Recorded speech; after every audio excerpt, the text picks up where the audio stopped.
गुलशन Esther रंगीन दुनिया में पैदा हुई, एक ऐसी दुनिया जहां हर तरफ खुशियां और उमंग थी।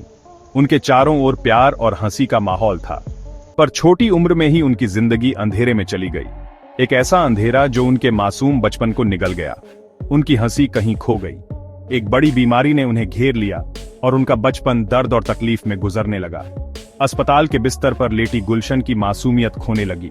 उनकी आंखों में अब सिर्फ दर्द था। उनके शुरुआती सालों की खुशियां फीकी पड़ गईं और उनकी जगह अस्पतालों की ठंडी सफेद दीवारों ने ले ली। अस्पताल के गलियारों में उनकी हंसी गुम हो गई। हर कोने में उदासी छा गई। डॉक्टर्स उनकी बीमारी समझ नहीं पा रहे थे। उनके चेहरों पर चिंता और अनिश्चितता साफ दिखाई देती थी। हर डॉक्टर की कोशिश नाकाम हो रही थी। कोई भी इलाज कारगर नहीं हो रहा था। दिन हफ्तों में और हफ्ते महीनों में बदलते गए और गुलशन और उनके परिवार पर निराशा छा गई। समय जैसे थम सा गया था। हर दिन एक नई चुनौती बन गया था। खिड़की के बाहर बच्चों की हंसी उन्हें उस जिंदगी की याद दिलाती थी जो अब वो जी नहीं सकती थी। वो हंसी अब उनके लिए एक सपना बन गई थी, एक ऐसा सपना जो कभी पूरा नहीं हो सकता था। गुलशन की दुनिया सिमट कर उनके कमरे की चार दीवारी तक रह गई। वो अकेलेपन में घिर गईं। उनके लिए बाहर की दुनिया अब एक अजनबी बन गई थी। वो भी दूसरे बच्चों की तरह दौड़ना और खेलना चाहती थीं, पर उनका शरीर साथ नहीं दे रहा था। उनकी आंखों में वो चमक नहीं रही। उनकी आंखों में अब सिर्फ उदासी थी। दर्द हमेशा बना रहता था, एक ऐसा साथी जो उनकी खुशियां चुरा लेता था और उनकी ताकत छीन लेता था। हर दिन एक नई चुनौती बन गया था। हर रात एक नई तकलीफ। उनके माता पिता इलाज की तलाश में कई डॉक्टर्स के पास गए, पर कोई फायदा नहीं हुआ। हर डॉक्टर के पास जाने के बाद भी निराशा ही हाथ लगी। हर कोशिश बेकार साबित हो रही थी। बेटी की बीमारी का बोझ उन पर भारी पड़ रहा था। उनके चेहरे चिंता और निराशा से भर गए थे। हर दिन उनके लिए एक नई परीक्षा थी, हर पल एक नई चिंता। गुलशन की कभी चमकदार आंखों में अब डर की झलक दिखाई देती थी, जो उनके अनिश्चित भविष्य को दर्शाती थी। उनकी आंखों में अब सिर्फ सवाल थे, हर सवाल का जवाब अनिश्चित था। जैसे जैसे गुलशन की हालत बिगड़ती गई, उनकी मां उम्मीद से चिपकी रही। उनका दिल अपनी बेटी के लिए तड़पता था और वो अपनी पीड़ा को दुआओं में बहा देती थी। दिन रात वो अपने भगवान से चमत्कार की भीख मांगती थीं। उनकी आवाज आंसुओं और बेबसी से भरी होती थी। उन्हें पूरा यकीन था कि उनकी दुआएं सुनी जाएंगी, कि उनकी बेटी ठीक हो जाएगी। उनका विश्वास अटूट था। उनके सबसे मुश्किल समय में एक उम्मीद की किरण। गुलशन अपनी मां की दुआएं सुनती थीं। उनके मन में उम्मीद और शक दोनों थे। बरसों के दर्द और निराशा ने उन्हें तोड़ दिया था और उन्हें अपनी मां के अटूट विश्वास को समझना मुश्किल लगता था। उनके मन में शक पैदा होने लगा। उन्हें लगने लगा कि शायद ये दर्द उनकी किस्मत है। शारीरिक दर्द बहुत ज्यादा था, पर असली तकलीफ थी भावनात्मक उथल पुथल, लगातार डर और अनिश्चितता। वो राहत चाहती थीं, एक उम्मीद की किरण जो उनके जीवन के अंधेरे को चीर दे। एक रात जब गुलशन दर्द से तड़प रही थीं और उनकी हिम्मत टूटने वाली थी, तब कुछ असाधारण हुआ। वो रात उनके जीवन की सबसे कठिन रातों में से एक थी, जब हर पल एक अनंत पीड़ा की तरह महसूस हो रहा था।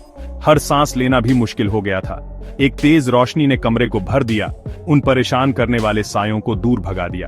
ये रोशनी इतनी चमकदार थी कि उसने हर अंधेरे कोने को रोशन कर दिया। ऐसा लगा जैसे स्वर्ग का दरवाजा खुल गया हो। रोशनी के बीच एक शख्स दिखाई दिया, जिसकी आंखें दया और प्यार से भरी थीं। वो शख्स किसी साधारण व्यक्ति की तरह नहीं था।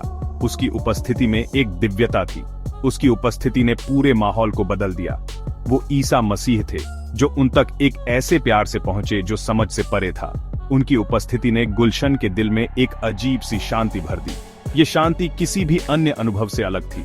उस पल गुलशन के दिल से सारा शक दूर हो गया। उनके चेहरे पर एक नई उम्मीद की झलक दिखाई दी। उनकी आंखों में एक नई चमक आ गई। उन्हें एक अद्भुत शांति का एहसास हुआ, जिसने उनकी परेशान आत्मा को शांत कर दिया। ये शांति किसी भी दवा या उपचार से परे थी। ये शांति एक दिव्य उपहार की तरह थी। ईसा मसीह ने उनसे बात की। उनकी आवाज उनकी थकी हुई आत्मा के लिए एक मरहम की तरह थी। उनकी बातें गुलशन के दिल में गहराई तक उतर गईं। ये बातें उनके जीवन का मार्गदर्शन करने लगीं। उन्होंने कहा कि वो उनसे प्यार करते हैं, कि उन्होंने उनकी मदद की पुकार सुनी है और वो उन्हें ठीक करने के लिए यहाँ हैं। ये शब्द गुलशन के लिए एक नई शुरुआत की तरह थे। ये शब्द उनके जीवन में एक नई दिशा लेकर आए। जैसे ही उनके शब्द गुलशन पर बरसे, उन्हें उम्मीद की एक लहर दौड़ती हुई महसूस हुई। ये उम्मीद उनके जीवन में एक नई रोशनी लेकर आई। ये रोशनी उनके जीवन को बदलने वाली थी। उनका दर्द कम होने लगा और उसकी जगह एक गर्माहट ने ले ली जो उनके पूरे शरीर में फैल गई। ये गर्माहट एक दिव्य स्पर्श की तरह थी। ये स्पर्श उनके जीवन में एक नई ऊर्जा लेकर आया। ये एक चमत्कार था, ईसा मसीह के असीम प्यार और शक्ति का प्रमाण। इस चमत्कार ने गुलशन के जीवन को हमेशा के लिए बदल दिया। ये चमत्कार उनके जीवन का सबसे महत्वपूर्ण पल बन गया। चौथा भाग, परिवार में फूट, नए धर्म के लिए अस्वीकृति और उत्पीड़न। गुलशन के चमत्कारिक इलाज की खबर आग की तरह फैल गई, पर हर कोई उनकी सेहत और नए धर्म से खुश नहीं था। गांव में लोग उनके बारे में बातें करने लगे और उनकी नई आस्था को लेकर तरह तरह की अफवाहें फैलने लगीं। कुछ लोग इसे एक चमत्कार मानते थे, जबकि अन्य इसे संदेह की नजर से देखते थे। उनका परिवार, जो अपनी मान्यताओं में गहराई से जड़ा हुआ था, उनके ईसाई धर्म अपनाने से डर गया। उन्हें लगा कि गुलशन ने अपने पूर्वजों की परंपराओं को त्याग दिया है।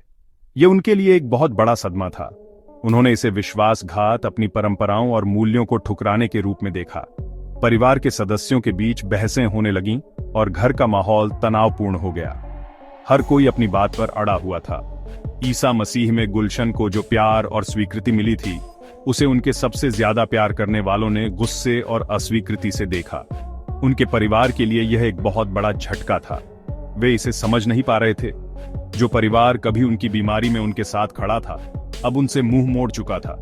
गुलशन को अपने ही घर में अजनबी जैसा महसूस होने लगा। ये उनके लिए एक नई चुनौती थी। उन्होंने उन पर अपनी विरासत छोड़ने, अपने परिवार का नाम बदनाम करने का आरोप लगाया। परिवार के सदस्यों ने उन्हें समझाने की कोशिश की, लेकिन गुलशन अपने विश्वास में अडिग रहीं। वे अपने निर्णय पर कायम रहीं। उनके अस्वीकार करने का दर्द गहरा था। गुलशन के पहले से ही मुश्किल सफर में एक नया दुख जोड़ दिया। यह उनके लिए एक कठिन समय था, लेकिन उन्होंने हार नहीं मानी। उन्होंने अपने विश्वास को और भी मजबूत किया। उन्हें अकेला कर दिया गया, उन लोगों से अलग कर दिया गया जो कभी उनकी दुनिया थे। गुलशन ने अपने परिवार के बिना जीना सीख लिया। यह उनके लिए एक नई शुरुआत थी। फिर भी उत्पीड़न और दिल टूटने के बावजूद गुलशन ने अपने धर्म को नहीं छोड़ा। उन्होंने अपने विश्वास को और भी मजबूत किया। यह उनके लिए एक नई शक्ति का स्रोत बन गया। उन्हें ईसा मसीह में एक ऐसा प्यार और स्वीकृति मिली थी जो खून के रिश्तों से कहीं ज्यादा थी, और वो पूरी ताकत से उनसे जुड़ी रहीं। गुलशन ने अपने नए जीवन में शांति और संतोष पाया। यह उनके लिए एक नई दिशा थी। पांचवा भाग, एक नई शुरुआत, ईसा मसीह के प्रति समर्पण और एक बदली हुई जिंदगी। अस्वीकृति और मुश्किलों के बावजूद ईसा मसीह में गुलशन का विश्वास और मजबूत होता गया। उनके चमत्कारिक इलाज ने न सिर्फ उनकी सेहत को वापस लाया, बल्कि उनकी आत्मा में भी एक आग जला दी। उन्होंने अपना जीवन ईसा मसीह की सेवा में समर्पित कर दिया। अपनी कहानी और उनके प्यार के संदेश को हर उस व्यक्ति तक पहुंचाया जो सुनना चाहता था। उनका जीवन विश्वास की बदलने वाली शक्ति का प्रमाण बन गया, जिसने अनगिनत लोगों को ईसा मसीह में उम्मीद और इलाज ढूंढने के लिए प्रेरित किया। गुलशन के दिन अब उद्देश्य से भर गए थे। वो दूर दूर तक यात्रा करती थीं, अपनी कहानी और ईश्वर के प्यार का संदेश फैलाती थीं। उन्होंने दूसरों की सेवा करने का मौका खुशी से स्वीकार किया। उनका दिल मिली हुई कृपा और दया के लिए आभार से भर गया। उनके अतीत का दर्द धुंधला पड़ गया और उसकी जगह ईसा मसीह को जानने और उन्हें दुनिया को बताने की खुशी ने ले ली।